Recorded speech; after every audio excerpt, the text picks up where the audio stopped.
Muy buenos días. Empezamos una emisión más de este su espacio, Realidades y Opiniones, que se transmite desde el estudio, desde el staff de este su espacio, Realidades y Opiniones, que se transmite de manera mancomunada Foro 21 y México Prioridad. Ambos portales entramos vía Facebook. Usted, espero que esté en casita, porque esta mañana está más que fría, está lluviosa, está intermitente, está gélida y chipichipe.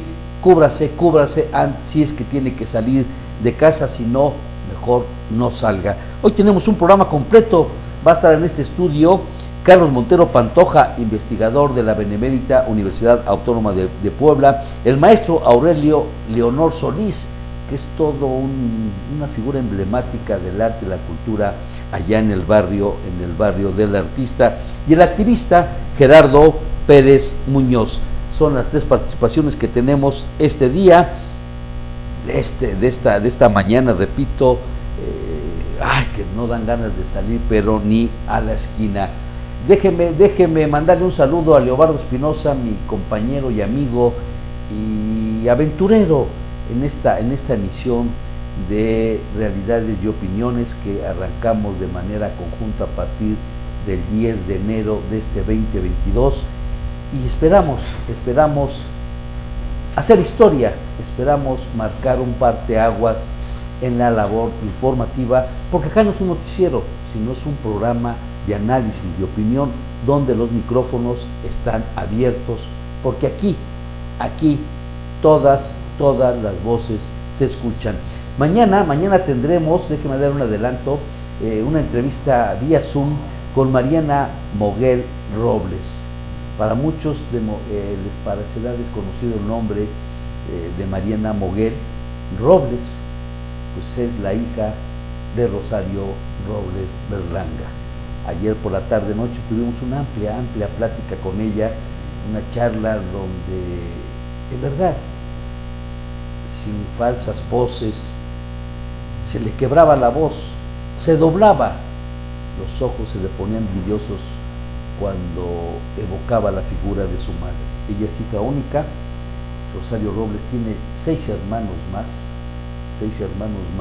y mucho se ha dicho de la famosa estafa maestra, donde ella fue la que orquestó esta estafa que rebasan los 5,000 millones de pesos. Y ella ayer confesó: tuve que vender mi departamento para pagar parte de la defensa de los abogados que están llevando en este tercio a mi madre desde los tribunales.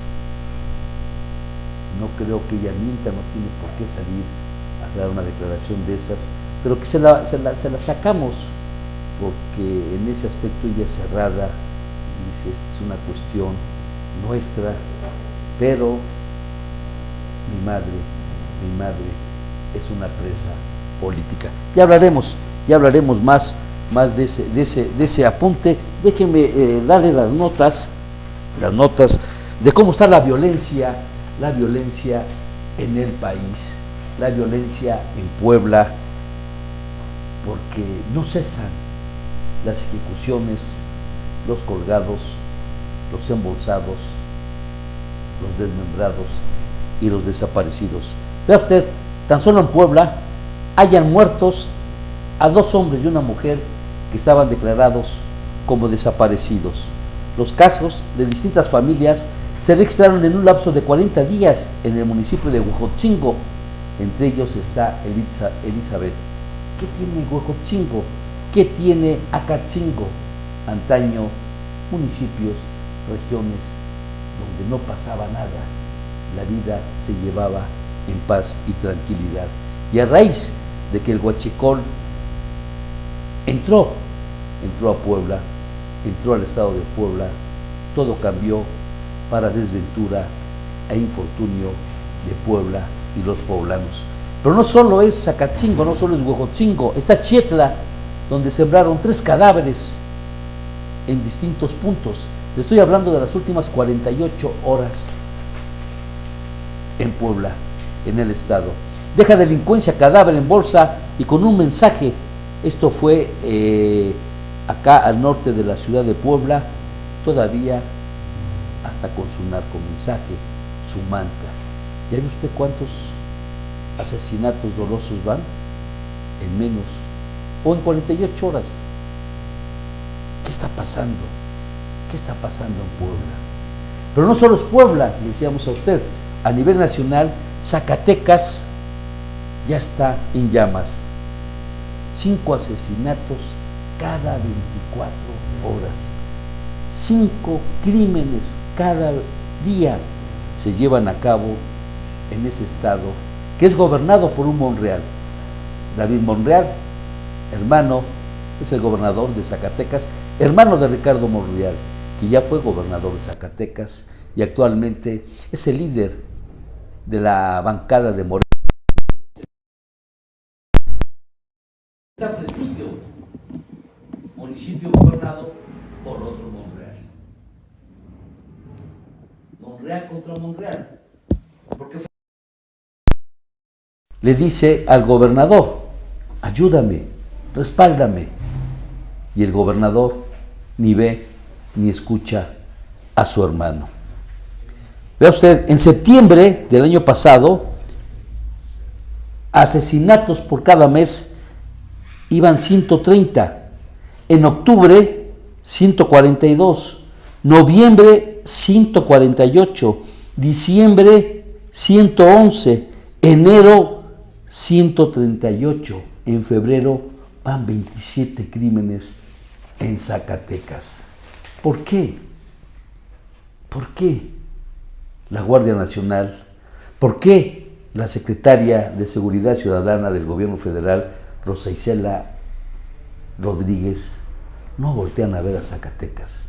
Lo están perdiendo. Pero no solo Zacatecas, ahí está Guerrero, con una alcaldesa que dice la calor, con una alcaldesa que dice no podemos detener a ningún estudiante de la normal de Ayotzinapa, que liberaron, le quitaron el freno a un tráiler y es una pendiente, una bajada, y lo soltaron para que arrollara a elementos de la Guardia Nacional. Dice, no puedo juzgar a nadie. Entonces, si alguien dispara una bala y esa bala no lleva el dedo para que le pegue a Héctor, nadie va, ese estudiante no cometió o no va a cometer un homicidio porque no hay un dedo que lleve la bala a que impacte al cuerpo de Héctor. Así están las cosas. Pero 3 años después de estar presidiendo, de estar dirigiendo los destinos de la nación, Andrés Manuel López Obrador se viene a dar cuenta que el crimen está detrás de las protestas de los normalistas de allá de Ayotzinapa. No es posible. Se les ha dicho, los estudiantes, alguien infiltró del crimen organizado a la normal de Ayotzinapa allá en Guerrero. Se reveló una vez que habían transcurrido los primeros meses de ese cruel levantón y de esa cruel desaparición, porque es un hecho, que un estudiante los condujo, los llevó a la terminal de autobuses en Iguala, Guerrero. Los estudiantes, unas crónicas dicen que tomaron el camión equivocado y otros no, tomaron el camión indicado. ¿Por qué? Porque allí iba la goma de opio. Cientos de kilos iban en las bolsas. De ahí que los rojos emprendieron la cacería contra los estudiantes de la normal de Ayotzinapa. Y ahí está la desaparición de estos 43 estudiantes. López Obrador juró y perjuró que iba a esclarecer el caso y que iban a dar con los culpables. Y ahora sale con la embajada que el crimen organizado está detrás de las protestas de los normalistas. Esto no puede seguir así. ¿Hasta cuándo va a cambiar el país? ¿Por qué tenemos que estar pagando los mexicanos esta brutal ola de violencia?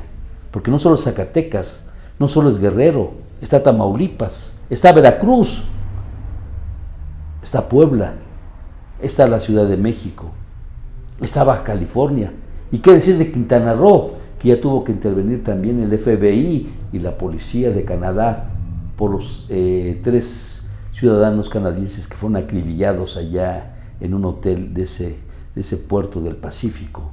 ¿Qué está pasando en México? ¿Por qué López Obrador no asume la responsabilidad? ¿Por qué no cambia ese discurso de abrazos y no balazos por acciones concretas, contundentes? Él heredó, desde luego, un Estado violento, un Estado con alto índice de criminalidad. ¿Pero por qué proteger? Supuestamente al Chapo Guzmán, a la familia del Chapo Guzmán.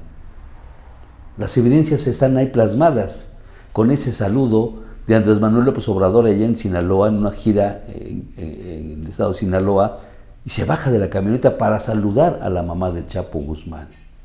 Primera evidencia.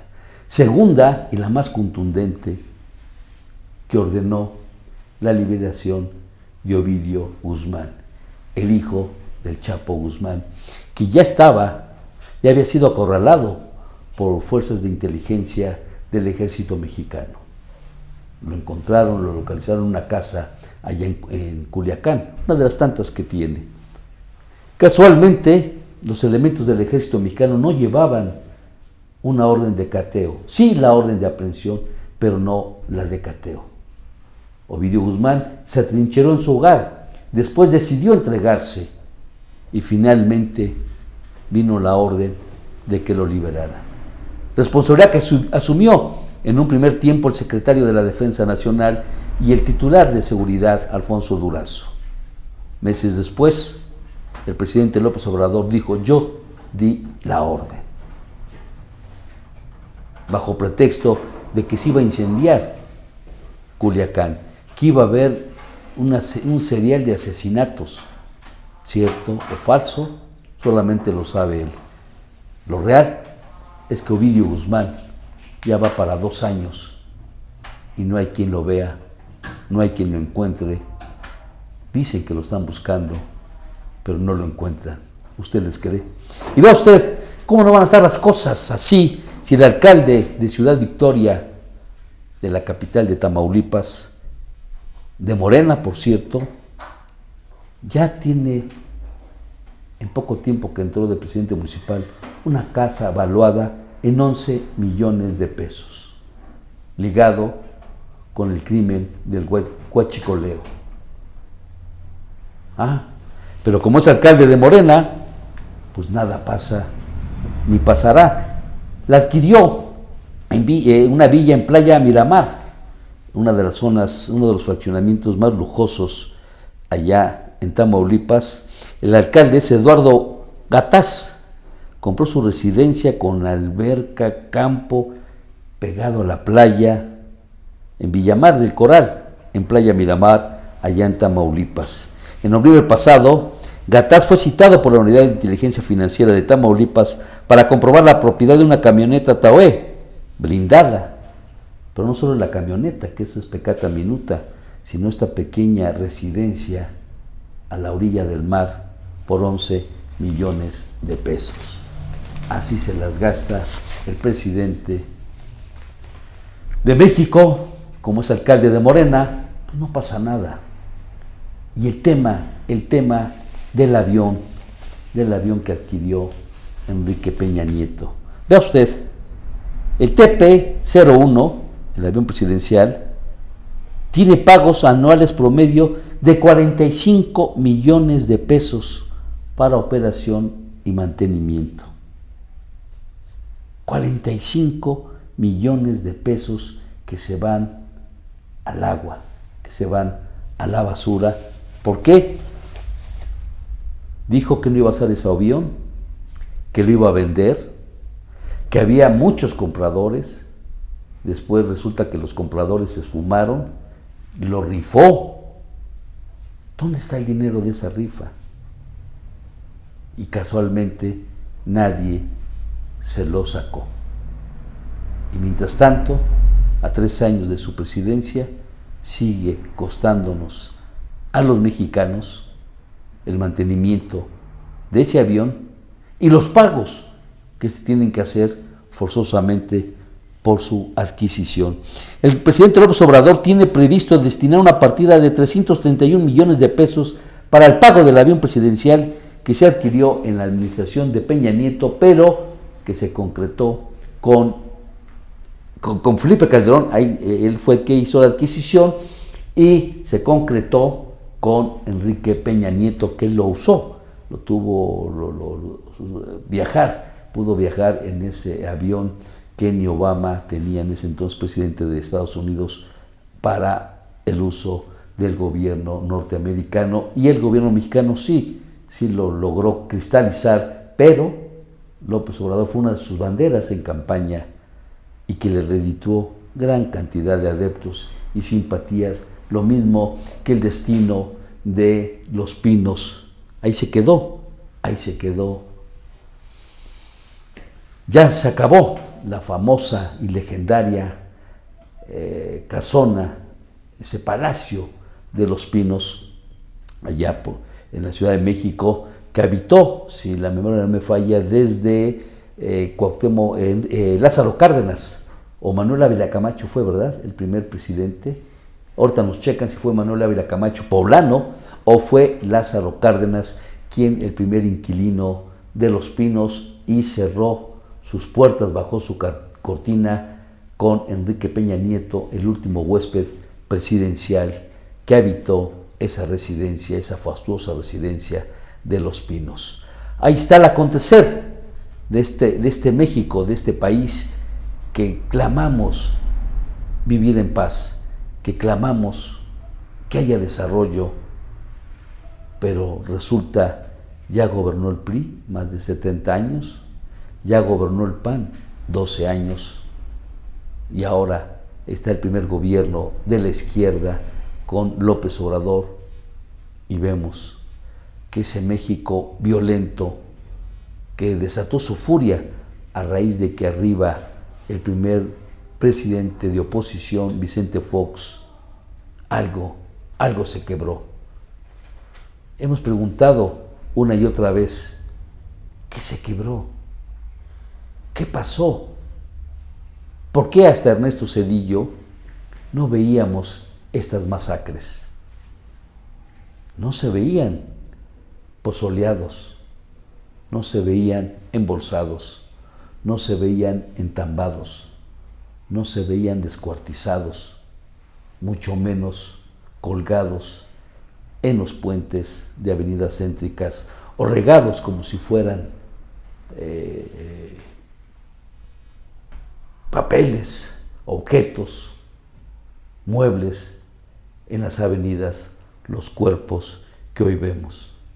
¿Acaso fue la fuga del Chapo Guzmán cuando Vicente Fox transitaba en su segundo mes de mandato? Él tomó posesión el 1 de diciembre del 2000, y en enero del 2001, siendo subsecretario federal de reclusorios Miguel Ángel Yunes Linares, el Chapo Guzmán se fugó de la cárcel de máxima seguridad. Y ahí comenzó esta guerra. Ahí inició estos crueles enfrentamientos. Dejaron de respetarse las reglas de oro de estos cárteles. Se rompieron. Alguien les echó a la fogata. ¿Y qué decir del sexenio de Felipe Calderón y su fallida guerra contra el crimen organizado? Peña Nieto prosiguió en ese andar del México violento. Y cuando había muchas esperanzas, mucha ilusión de que con López Obrador esto iba a acabar, o se iba a contener, se iba a detener, resultó que no. Sigue peor todavía, porque ya rebasó, de acuerdo a las estadísticas del INEGI y del Sistema Federal de Seguridad, que lleva la cronología, que lleva los datos, los 3 primeros años de Calderón, de Peña Nieto, ya fueron rebasados por Andrés Manuel López Obrador, con más de 100,000 crímenes dolosos. Algo está podrido, algo está mal pero no se quiere ver. Déjeme dar un adelanto también en otro tema, pasando a un tema local, el caso de la Universidad de las Américas Puebla. Mañana saldrá la edición de Foro 21 con una historia que nos abocamos a hurgar a nivel periodístico, en Google, de ese ayer. ¿Quién fue William Oscar Jenkins? ¿Quién fue Manuel Espinosa Iglesias? ¿Cómo llegó a México Jenkins? 1901 arribó al país. De ahí se trasladó a Zacatecas, antes a Nuevo León y después a Zacatecas. Y después de estar 4 años casi entre la Ciudad de México, ayer extinto Distrito Federal, Nuevo León y Zacatecas, vino a radicar en 1905 a Puebla. Y acá se quedó con su esposa María Street. Con lo que ganó, obtuvo de recursos en su estancia en Nuevo León como en Zacatecas, llegó a Puebla y se asoció para adquirir una fábrica textil de medias. La pegó. Y con lo que obtuvo de esa fábrica, una vez que rompe la sociedad, compra el ingenio de Atencingo. ¿Quién iba a decir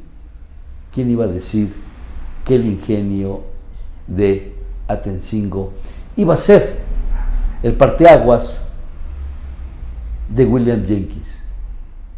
Porque le tocó la ley seca allá en Estados Unidos y él, cuenta la historia, llevó grandes volúmenes de alcohol a la Unión Americana. Él venía de Tennessee, conocía perfectamente los Estados Unidos y logró introducir de manera ilegal gran cantidad de alcohol, lo que le llevó a obtener ganancias millonarias en dólares. El hombre en su circunstancia lo lleva a conocer a un poblano de clase alta, por decirlo, Manuel Espinosa, dueño del cine Variedades, no dan el nombre del primer hotel de lujo que había en esos años en Puebla del siglo pasado, y de 4 salas más de cine en tanto Tlaxcala como en Puebla capital. En 1930, don Manuel fallece y su hijo, su primogénito, Manuel Espinosa Iglesias, hereda esas propiedades, pero se queda como cabeza de familia. Él era el responsable de sacar a su mamá y a sus hermanos adelante. Como ya estaba la relación, ¿quién iba a decir? Por eso se utiliza del hombre y sus circunstancias. Manuel Espinosa conoce a Jenkins porque ambos eran aficionados al ajedrez y se pasaban tardes jugando en esos años de 1900. A su muerte, su hijo Manuel Espinosa Iglesias busca a Jenkins y le dice que se asocien, le pide que se asocien, que se unan con las salas de cines, que iban a armar un gran emporio del cine. Y así fue. Más de 100 salas se instalaron en toda la República Mexicana. En ese tránsito, en 1950, don Manuel Espinosa Iglesias le dice: ahí está la forma de adquirir acciones del Banco de Comercio. Jenkins adquiere el 41% de las acciones y pone como su representante a Espinosa Iglesias. Y Espinosa Iglesias pacientemente se empapa del caminar bancario y en los 50 le dice a Espinosa Iglesias, cuando ya tenían más de 100 salas de cine, lo convence para que las acciones de don Manuel Espinosa Iglesias de los cines pasen al 100% para Jenkins y las acciones de Banca de Comercio pasen a manos de Manuel Espinosa Iglesias. Y así lo hacen. Y don Manuel Espinosa Iglesias de la Banca de Comercio lo transforma en Bancomer, el principal banco del país. Tanto que el entonces director del Banco de Comercio, Fernández Hurtado, cuando recorren en 1979 el gran centro Bancomer allá en Ciudad Universitaria en México, dice: esto no puede ser de un solo hombre. 2 años después, López Portillo decreta la nacionalización de la banca y le quitan a la niña de sus ojos, a Manuel Espinosa, y se aboca al 100% al manejo de la Fundación Mary Steel Jenkins, que el señor Jenkins le había dejado porque sabía que sus hijas y su hijo se iban a terminar destrozando. 15 años atrás, ya le hablo de ese 2022, Ángeles Espinosa, Ángeles Espinosa, Iglesias Ru García, al ver la lucha que habían emprendido los nietos de Jenkins por hacerse del patronato, de la dirección del patronato y de la Universidad de las Américas Puebla, dice: ahí están las llaves, háganse bolas. Y predijo la fortuna, el dinero que Jenkins dejó para los poblanos y para Puebla, terminará en los bolsillos de los nietos. Y así fue. Ahí está la disputa, los Jenkins contra los Jenkins, por un dinero que a ellos no les costó, por una fortuna que ellos no son los herederos y que está en manos de un patronato y de una fundación. Tuvo que intervenir, pero ¿quién intervino para que esto llegara a como está hoy?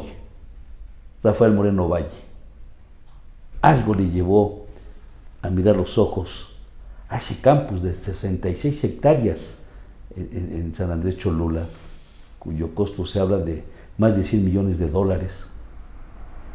y puso al entonces secretario de Gobernación, Luis Maldonado Venegas, para que lograra entrar en esa disputa. Cambió los estatutos de los organismos de beneficencia privada para que el dinero saliera de Puebla, para que los bienes se fueran a las Islas Barbados, a Panamá, en fin.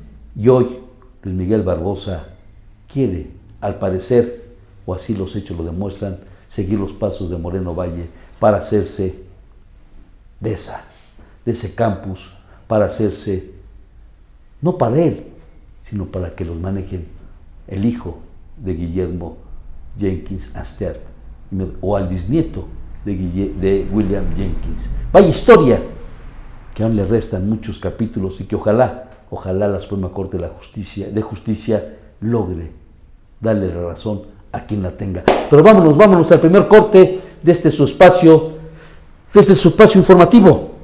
Regresamos, esperemos que se llegue a tiempo. Carlos Montero Pantoja, investigador de la Benemérita Universidad Autónoma de Puebla.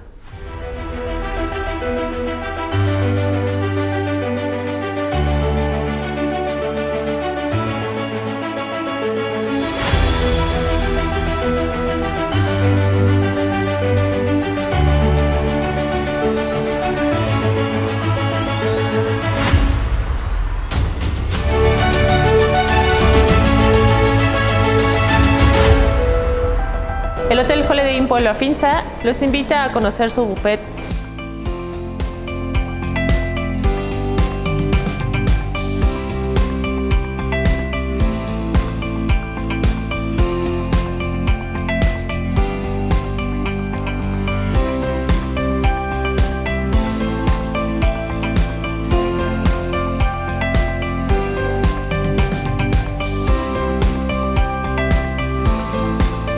Bienvenidos.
Holiday Inn Puebla Finza, día a día nos esforzamos en el área de mantenimiento para darle lo mejor al huésped.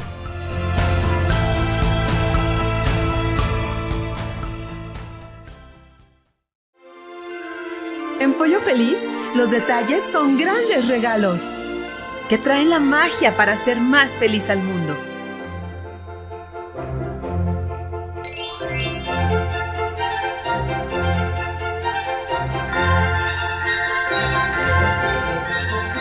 Esos son los momentos llenos de felicidad, que se contagian y comparten con los demás.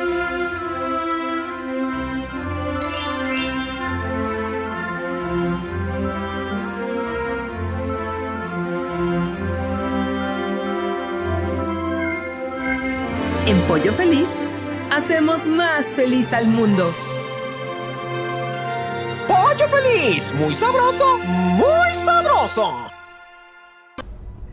Acá tenemos el mejor surtido de mangueras y conexiones del mercado.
Regresamos a este su espacio, realidades y opiniones, en esta mañana fría. Antes de entrar con nuestro invitado, déjeme comentarle que finalmente el innombrable, como don Alfonso bautizó a Leobardo Espinosa, dice, va a ser a partir de hoy el innombrable. Ya cumplió mandando café y ya cumplió mandando sus coloraditos, o ayer mandando tortas frías. Al menos ya nos cumplió a la producción y a un servidor y a nuestros invitados que decían, oiga, ¿por qué nos quitaron el coffee break? ¿Por qué ya no les alcanza? O ya también necesitan un patrocinador. Y ya sabe usted lo exquisito y soberbio que es el innombrable. No, o sea, algo a mí me sobra es eso. Pero nos castigó, porque así fue su santa voluntad.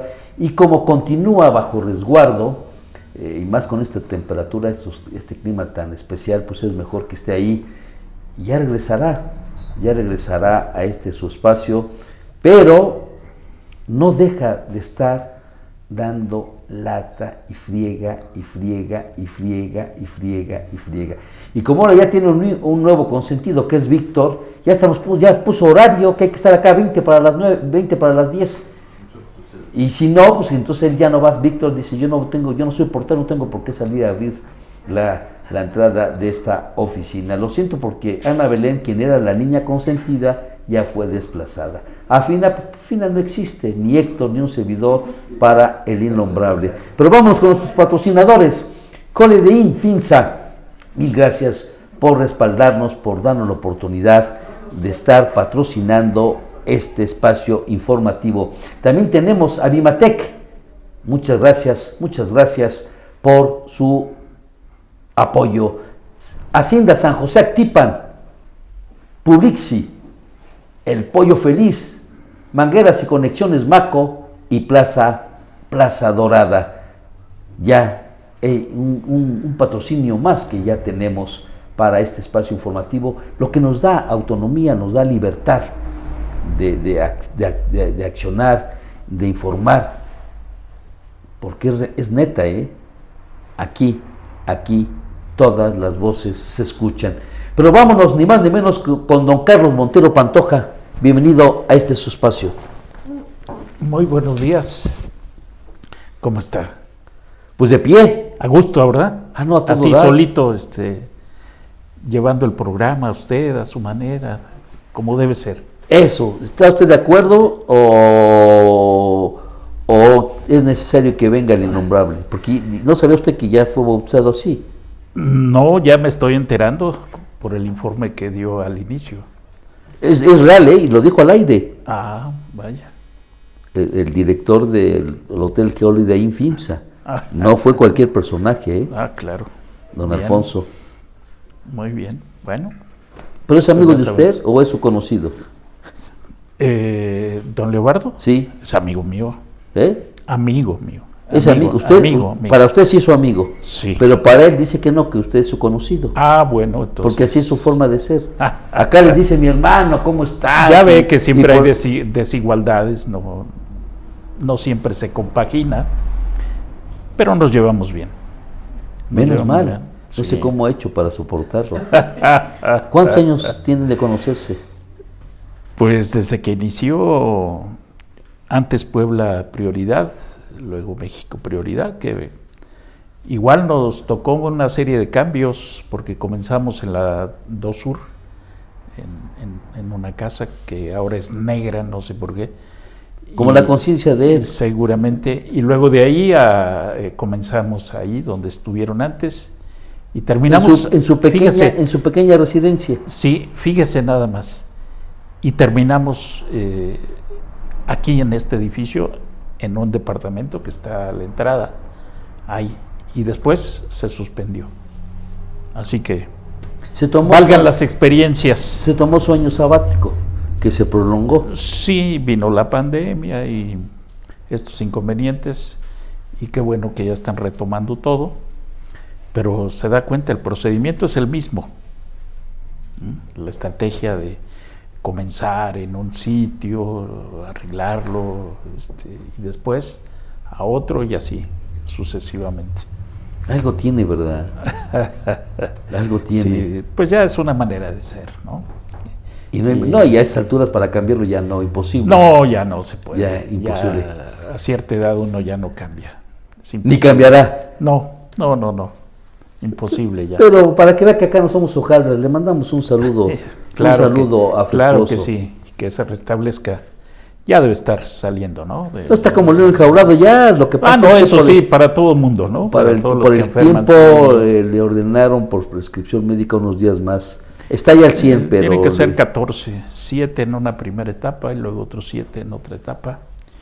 Y ya de esa segunda ya... No me lo va a creer, pero es real, Su esposa lo tuvo que encadenar. Sí, supongo. Le tuvo que poner las esposas porque ya quería salir. Sí. Y entre su esposa y su hijo lo encadenaron. Ajá, claro. Y qué mejor que siga. Sí, claro, es lo mejor. Para él, para su familia, para sus amigos. Su salud. Sí, claro, sí. Aunque se dice viejo él, y si presume, tengo 71 años de edad, y ya sabe usted cómo se pone, pero eso sí, no, yo estoy fuerte, estoy joven. Es un chamaco. Un chamaco que no tiene amigos, porque para él todos son conocidos.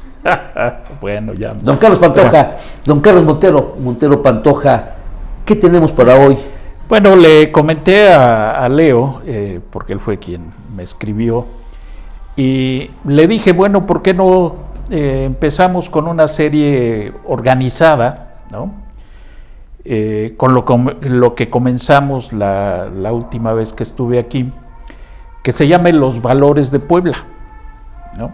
Para puntualizar y que quede debidamente ordenado, como todo va quedando en la red, pues habrá personas que pues coleccionen ¿no? O agrupen las entrevistas, y de esa manera creo que podemos crear una historia de Puebla verdadera, y comenzando por esto que está vinculado al patrimonio, no solo al centro histórico.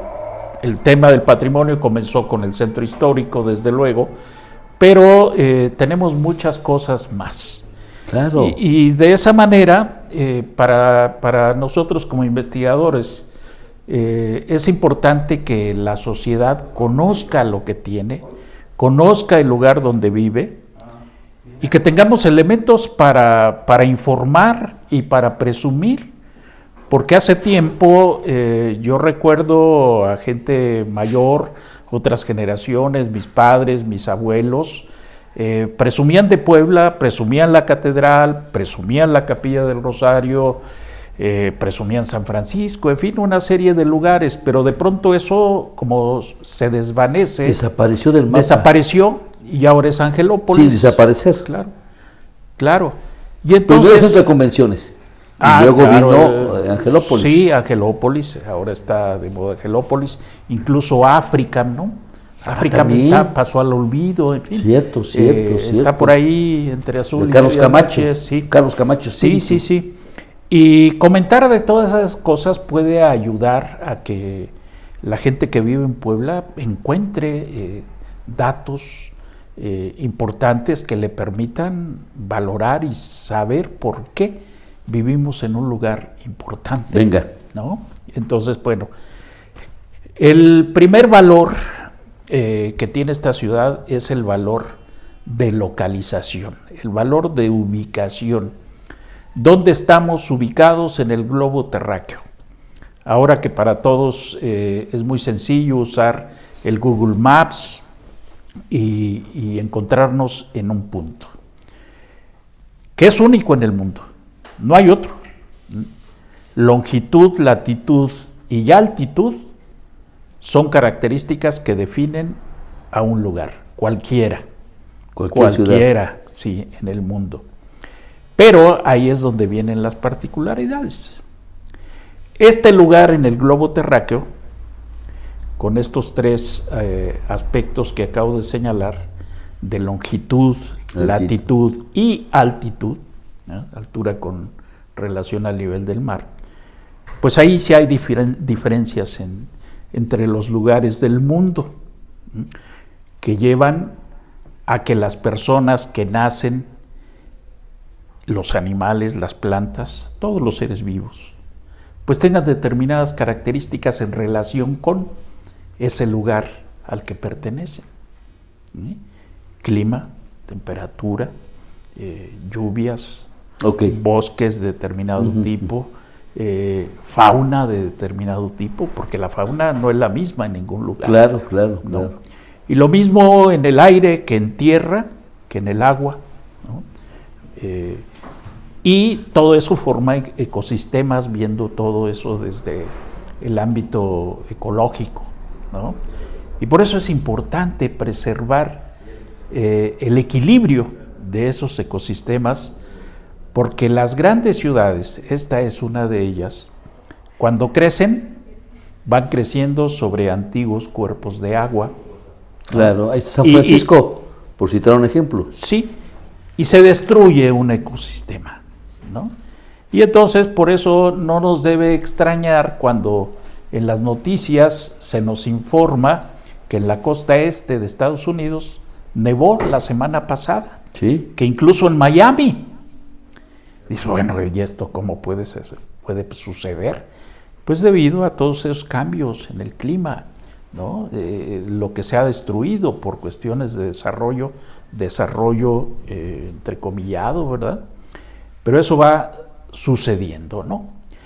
Y por eso las personas que habitamos ese lugar somos altas, chaparras, gordas, flacas, blancas, morenas, etcétera, por ese entorno natural en el cual incluso tono de voz, ¿no? Sí. Es diferente.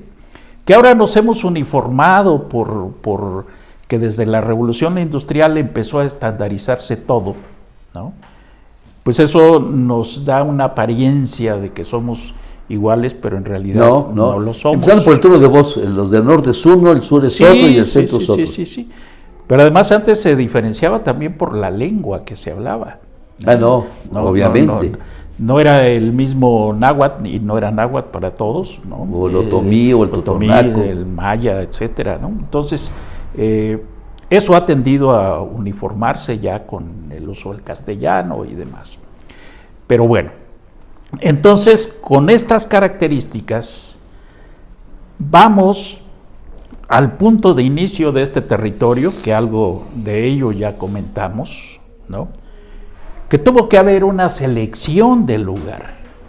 Aquel sueño mítico, pues sí, se remite ahí a un sueño, pero ese sueño es un conocimiento que alguien tiene de un territorio donde hay bosques maderables, ¿no? Para extraer la madera, donde hay cerros de piedra, como Loreto y Guadalupe, claro, de donde extraer la piedra para la construcción, suelos arcillosos que son útiles para hacer ladrillo, para hacer tabique, para hacer teja, y eso lo tuvimos en abundancia. Agua para las mezclas, para la higiene, para el trabajo, para mover las primeras norias que daban agua y energía también, ¿no? Y ese territorio lo encontraron acá, justamente aquí. Y con una abundancia, 3 ríos, el Atoyac, el Alceseca y el San Francisco, que casi nadie conoce, porque es el que se entubó. Ese Boulevard Héroes del 5 de Mayo es el cauce de lo que fue el río de San Francisco. ¿Y dónde está la iglesia? Sí. Y una escuela privada. Sí. ¿Ahí fue la fundación de Puebla? No. Ahí fue una misa. Mire, todos los actos de la época virreinal sobre todo, pero aún ahora, ¿no? Han disminuido en intensidad, pero absolutamente todo estaba impregnado de la religión católica. No había acto cívico en donde no hubiera la presencia de alguna entidad religiosa, sea un fraile, sea el propio arzobispo, en fin. Todos los franciscanos que vinieron en esta con los españoles. Sí, los franciscanos nos tocaron en este territorio y estaban en todos lados, ¿no? Con cabecera en Huejotzingo, que ahí estaba la doctrina, ¿no? Y entonces, cuando alguien viajaba, se encomendaba a Dios para poder viajar y que le fuera bien. Y en el camino había humilladeros, había cruces y había capillas en los caminos, más las ventas o ventillas que también se instalaban en determinados puntos a distancia, que servían para seguirse encomendando a Dios o dar gracias a Dios y ya se llegó, en fin. Entonces absolutamente todos los actos estaban impregnados de religión, y cuando se podía, una misa, un rosario, en fin.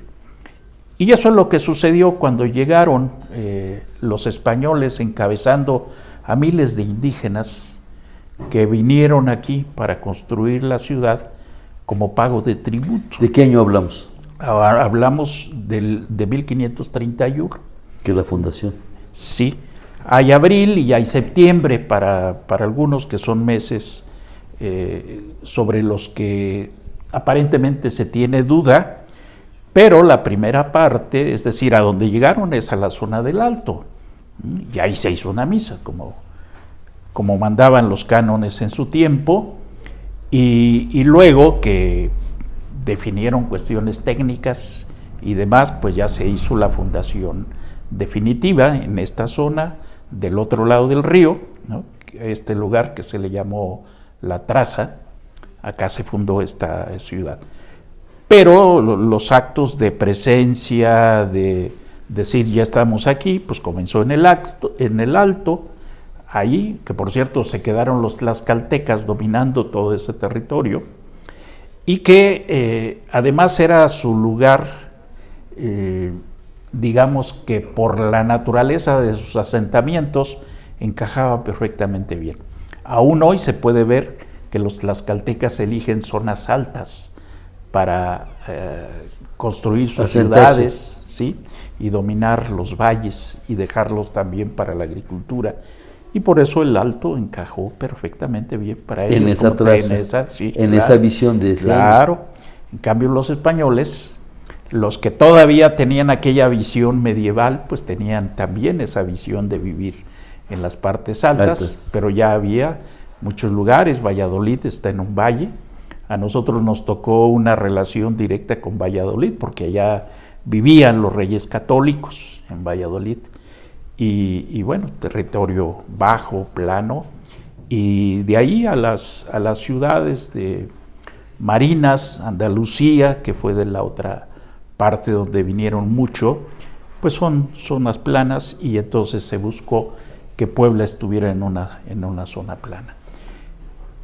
La naturaleza dio esta separación natural, es decir, la propia naturaleza por sí misma dio a cada uno un lugar con independencia física solamente, y los españoles quedaron en la traza de este lado, rodeados por huertas, una zona de huertas que estaba perfectamente prevista, y del otro lado quedaron los indígenas, todo el grueso de los indígenas.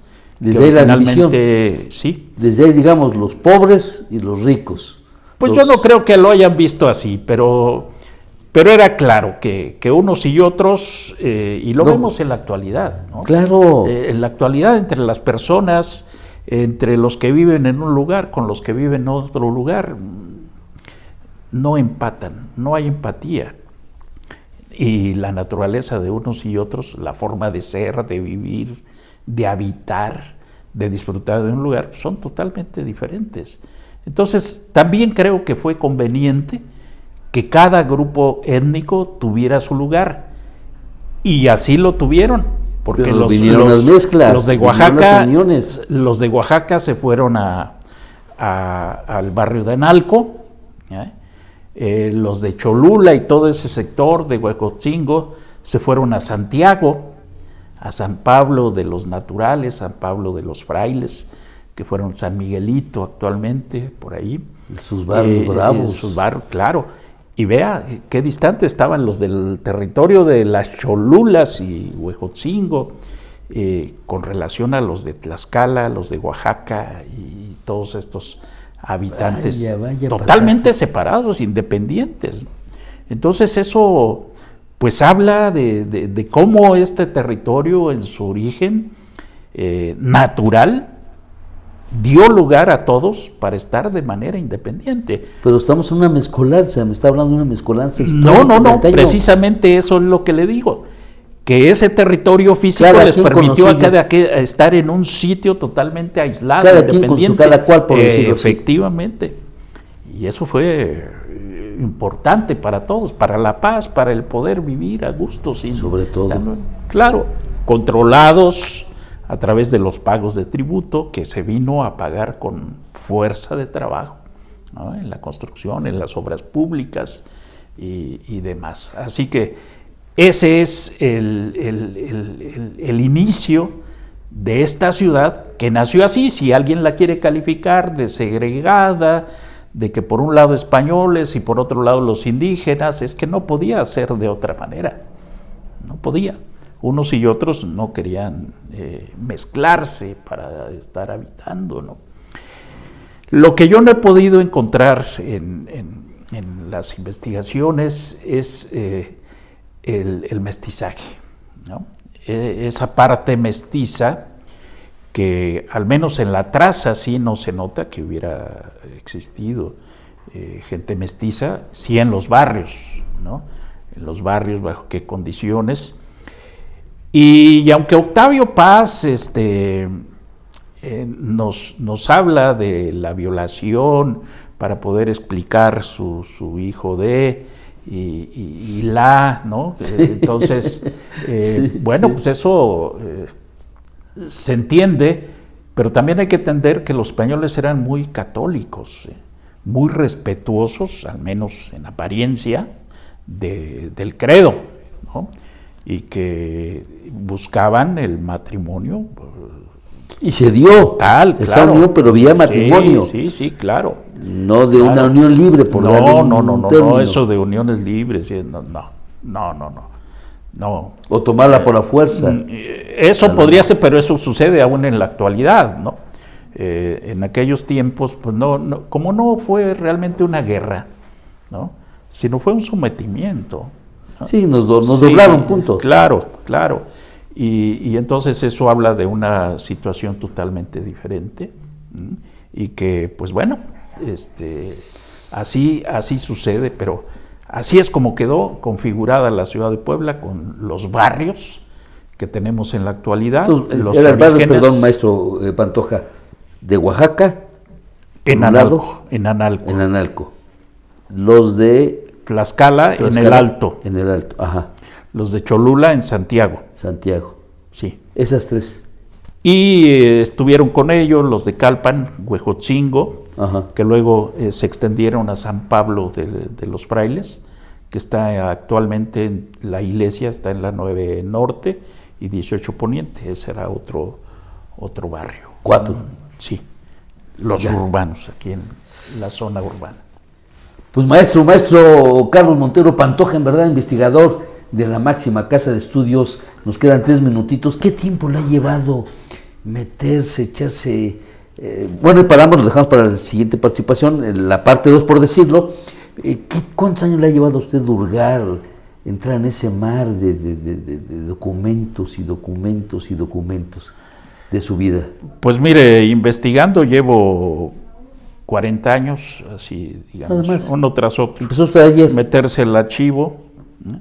Conozco el archivo del ayuntamiento, que habrá que mencionar que la historia de esta ciudad está ahí, en sus documentos, completitos. Sí, y está bien cuidado, ¿verdad? Está bajo buen resguardo. Es otro de los patrimonios de los que hablaremos próximamente, porque ya decía, ya no solo son los monumentos arquitectónicos, está la memoria documental, que es la que vale, que está en la Biblioteca Palafoxiana, en el archivo, que son memoria del mundo, y en la Biblioteca José María Lafragua, ¿no? 3, que fue biblioteca pública. O sea, tenemos 3 entes donde está nuestra historia. Sí, nuestra historia, claro.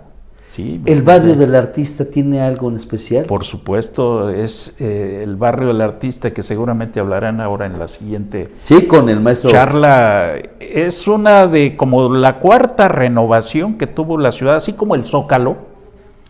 Ese lugar fue muy transformado, estuvo muy de la mano de la atención de los que gobernaban la ciudad siempre. Y la última etapa del barrio, el surgimiento del barrio del artista con el Parián, porque el Parián de origen es más antiguo, es del siglo XIX, que por cierto fue una reubicación de los ambulantes que estaban en la Plaza Mayor con el nombre de Parián, se pasaron ahí. ¿Dónde estaba la Plaza Mayor? La Plaza Mayor, pues es el Zócalo. Ahí. De ahí se van al Parián. Ahí estuvo el Parián. Calles abajo. El Parián original. De ahí los trasladaron a donde actualmente nosotros conocemos como Parián. Como barrio del artista, que está pegadito. Se hizo junto en los 50 y tantos, ¿no? Los 50. Sí. Que por cierto ahí filmó Rafael un video, que vendrá Rafael, o vino hace poco, no sé, lo vi por ahí. Tendrá un mes más o menos, vino. Sí, pues ahí son una grabación de video en ese lugar, pero se filmaron también muchas películas, y fue protagonista cuando se demolió la casa para hacer ahí la estación de el teleférico, en fin, pero el teleférico, pero sobre todo pues, ha sido lugar interesante de artistas y de cursos y demás. Ahí han ido mis nietos a aprender a pintar y demás. Vamos a tener también, pues ahí. Muy bien. Un lugar importante. Pues agradecemos al maestro, al investigador Carlos Montero Pantoja, estas lecciones que nos da, nos lleva a la mente a que retrocedamos a imaginarnos esa Puebla con la Puebla levítica de hoy.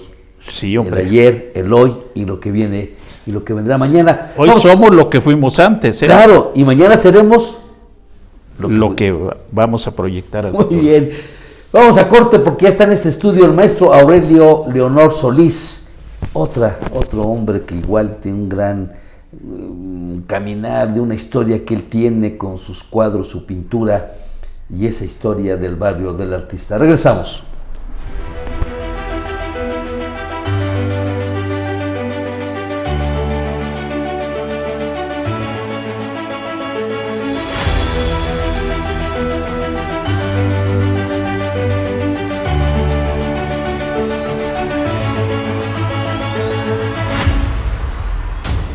El Hotel Holiday Inn Pueblo Afinsa los invita a conocer su buffet.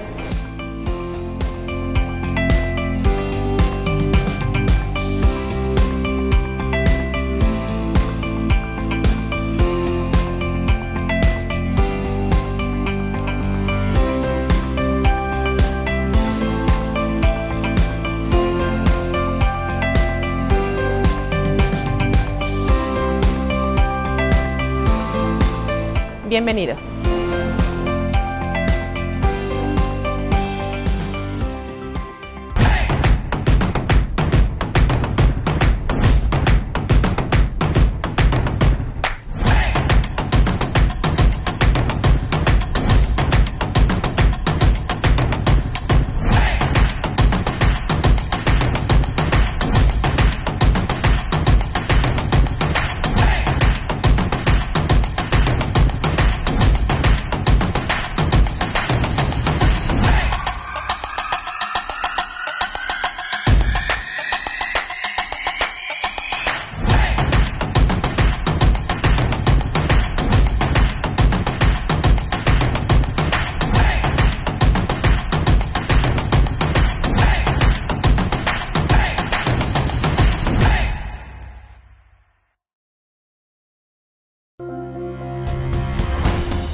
En Holiday Inn Puebla Afinsa, día a día nos esforzamos en el área de mantenimiento para darle lo mejor al huésped.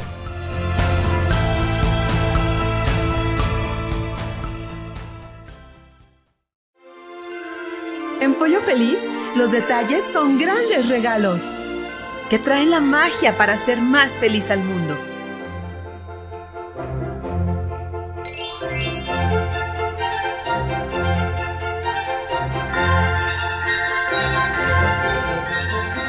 Esos son los momentos llenos de felicidad, que se contagian y comparten con los demás.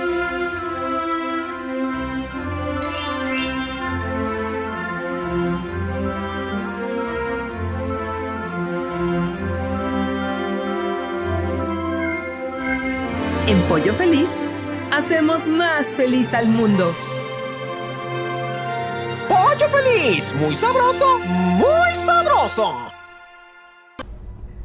Acá tenemos el mejor surtido de mangueras y conexiones del mercado.